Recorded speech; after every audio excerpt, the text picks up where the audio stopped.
j'ai découvert des peuples qui, sur la même planète que nous, vivent sans conflit et sans maladie. Et ça m'a tellement bouleversé que dans les 25 années qui ont suivi, je suis allé voir une dizaine de ces peuples.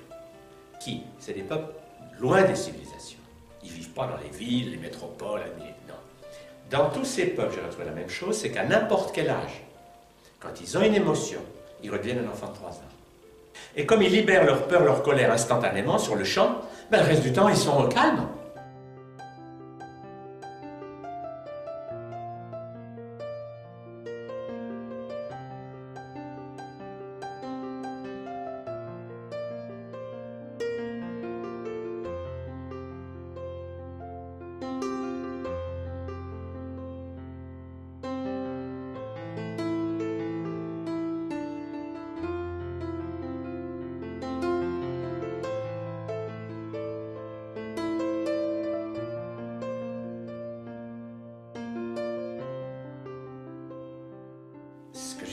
C'est que le petit enfant, jusqu'à 4 ans, il est libre.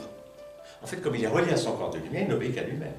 Dites à une petite fille de 3 ans, tais-toi, ça ne concerne absolument pas, elle continue à hurler, c'est l'envie. Donc l'enfant, jusqu'à 4 ans, il est totalement libre, il ne fait que ce qu'il a envie de faire, il reçoit comme message de son corps de lumière, tu es sur Terre, sur la planète école, et plus tu joues, plus tu apprends. Donc il apprend un nombre de choses incroyables en jouant. Et un des messages qu'il reçoit, c'est quand tu as une émotion, tu la laisses sortir à travers ton corps. Donc il est libre. Le drame dans lequel nous sommes plongés dans les pays occidentaux, c'est qu'à partir de 4 ans, le cerveau gauche est activé, on commence à parler, à penser, et les parents, la première chose qu'ils font, c'est nous dire « tais-toi, si tu cries comme ça, je t'aime plus ». Et l'enfant entre dans le stress, le contrôle. Le résultat, alors quand il va à l'école, on est obligé de rester assis sur une chaise qui est assez inhumain, et au moins la récré, il fait le fou à la récré, et il se libère. Mais 5 ans plus tard, quand il a 12 ans ou 13 ans, à la récré, il va fumer une cigarette. Il est devenu un mort-vivant, comme ses parents. C'est-à-dire des gens qui ne vivent plus avec leur corps. Le corps, dans notre société, la civilisation, elle est anti-corps. Elle vous dit, tu penses, tu parles, tu réfléchis, mais tu n'as plus le droit de vivre avec ton corps. Tu peux dire, oui, je suis en colère, ou je suis triste. Parler, oui, mais vivre, non.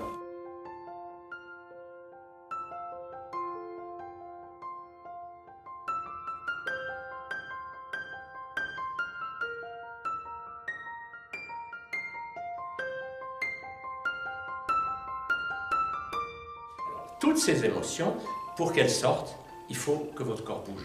Redevenez un enfant de 3 ans. Alors pour beaucoup de gens, c'est difficile, parce qu'ils ne savent plus faire ça. On le voit dans nos stages, quand il y a quelqu'un, vous avez 3 ans en colère, beaucoup de gens vont faire « ça ne bouge pas ». Pour la joie, on leur dit « faites la joie », ils vont faire « il n'y a pas de son, le corps est bloqué ». Et l'émotion la plus bloquée, c'est la peur. Presque tous les occidentaux pour la peur, ils font « mais ça, c'est la peur qui rentre. Mais quand est-ce qu'elle sort? Eh bien, elle ne sort pas. Et ça donne tous ces gens qui ont cette peur à l'intérieur, ils montent dans leur tête, ils disent oui, j'ai peur, mais c'est normal que j'ai peur parce que... ils expliquent, la peur est là, et comme ils souffrent, ils cherchent des thérapies. Docteur, je me sens mal. On leur donne des pilules. Mais ça ne change rien à leur peur, elle est toujours là. Alors la pilule, ils sentent un peu moins leur peur. Ou bien ils vont faire toutes sortes de thérapies qui sont bonnes en elles-mêmes, ils vont faire de l'acupuncture, de l'homéopathie, mais le fond du problème n'est pas résolu. C'est que les thérapies les aident peut-être un peu, mais ne lâchent pas leur peur. Et tant qu'on ne lâche pas la peur, eh bien on vit dans ce monde de la peur. Et ce monde de la peur est très structuré. Parce que pour augmenter votre peur, vous avez le journal télévisé. C'est très bien fait. Mon Dieu. Bon. Et quand vous êtes là dans le stress, la publicité arrive qui vous dit consommer. Et le marché du bien-être artificiel, c'est le marché de notre époque moderne. On vous vend des produits parce que vous vous sentez mal, et quand vous consommez, que ce soit des pilules, que ce soit de l'alcool, du tabac, bref, quand vous consommez, vous faites de l'anesthésie émotionnelle. Quand vous avez mangé un peu beaucoup, vous sentez moins votre peur et votre colère. Donc on vous vend des produits pour que vous sentiez moins vos émotions. C'est un énorme marché, c'est des milliards d'euros. Mais plus vous consommez, plus vous êtes intoxiqué, et le problème n'est pas résolu.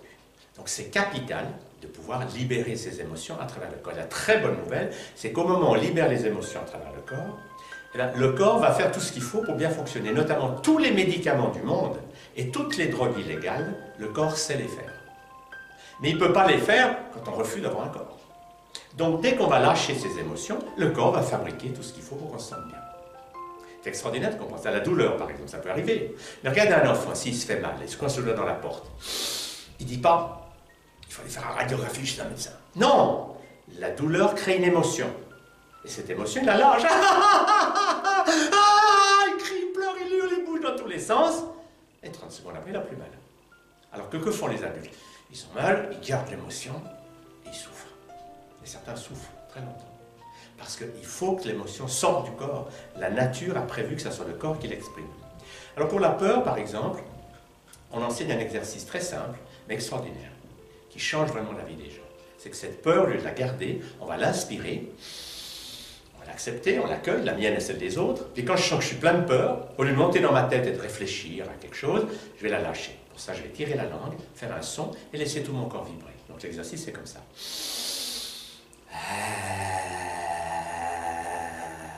Je vibre, je sens la peur qui sort par ma langue, par le son, par mes yeux et par tout mon corps qui vibre. Et quand j'ai fait cette longue expiration, quand j'arrive à vide d'air, il y a un moment très intéressant, c'est ce moment où quand je suis vide d'air, tout d'un coup, je lâche. Je renonce à la lutte, à l'effort, à la compétition. J'abandonne. Et là, tout d'un coup, mon corps va reprendre de l'air. Et là, il va respirer en faisant et ça, c'est la respiration de ce que j'appelle le bonheur dans l'instant présent.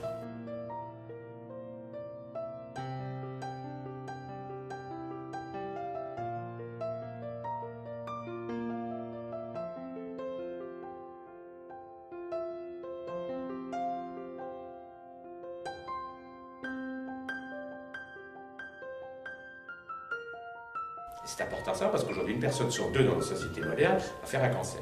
Et la cause principale du cancer, c'est ni les pesticides, ni la viande rouge, ni le tabac, ça c'est des causes secondaires. La cause principale, c'est les émotions qu'on a bloquées. Parce que, alors, pour lâcher la colère sans agresser quelqu'un, on a ce merveilleux exercice du tigre, qui est très simple. J'imagine que je suis un tigre bien campé sur mes pattes arrière. Je vais griffer le genre d'un tronc d'arbre avec une patte puis avec l'autre, en accélérant. Et en même temps, je vais oser apprécier ma colère. Plutôt que de dire non, non, j'en ai pas, moi je suis un pacifiste. Non, je vais dire oui, j'ai de la colère, comme tout être humain, mais je la vis bien. Et c'est bon. Je peux avoir de la rage, de la haine, mais je ne vais pas embêter les autres, ennuyer les autres avec, ou leur faire du mal, ni garder ça dedans. L'exercice, c'est que je vais accélérer, aller au maximum d'intensité, et quand je suis au maximum d'intensité sans forcer, je termine par ce geste, qui est le geste de la libération. En vrai, ça donne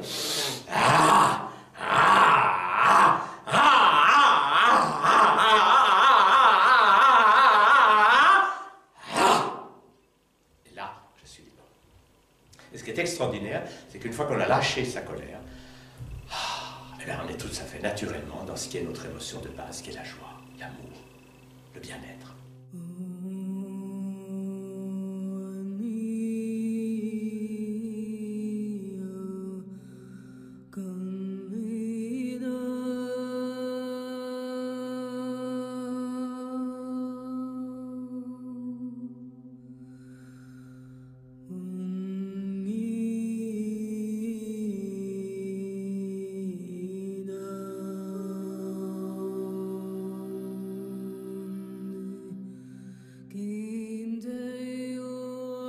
Et c'est passionnant, parce que nous, on a beaucoup d'histoires comme ça, de gens qui ont expérimenté que même à distance, ça marche. Vous voyez, on avait une stagiaire, par exemple, sa grand-mère était à l'hôpital à 500 km, elle lui disait « je souffre toute la journée, non-stop. Malgré qu'on me donne de la morphine, tout ça, je souffre tout le temps. » Alors elle s'est dit « je vais faire une expérience. » Tous les jours à 18 h, elle se relie à sa grand-mère, elle pense à elle, elle sent toute cette douleur, toute cette souffrance, et elle fait ce que sa grand-mère sait pas faire, elle lâche pour elle. Elle fait le tigre, notre exercice, elle laisse l'émotion liée à la douleur sortir. Et quand elle a fait ça 10 minutes, elle envoie de l'amour à sa grand-mère. Quelques jours après, elle appelle sa grand-mère au téléphone. « Grand-maman, est-ce que tu as remarqué quelque chose de particulier à 18 h ?» Et la grand-mère lui dit « Tu sais, c'est vraiment curieux. Et tous les jours, de 18 h à 18 h 10, j'ai aucune douleur. »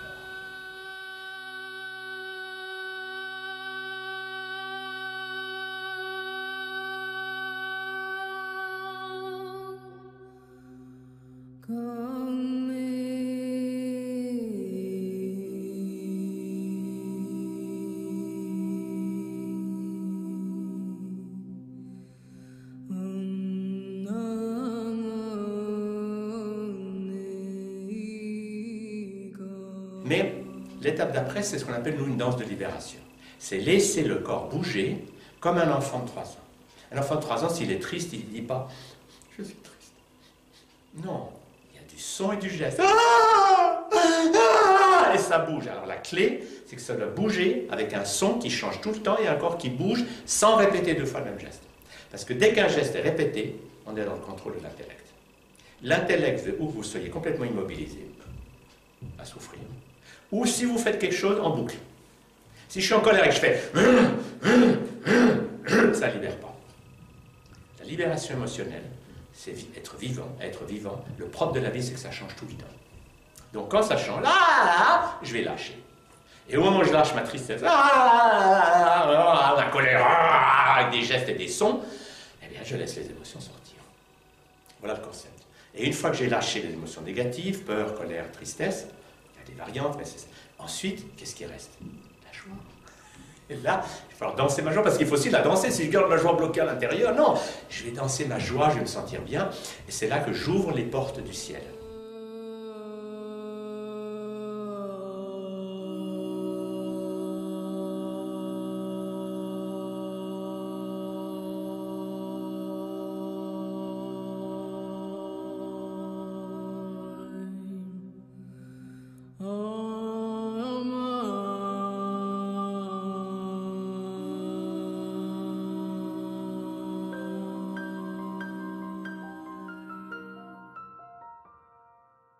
Et c'est ça que les chamans enseignent depuis toujours.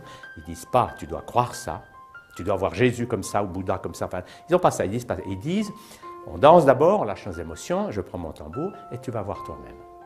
Et c'est une spiritualité d'expérience vécue. C'est ça la beauté du chamanisme.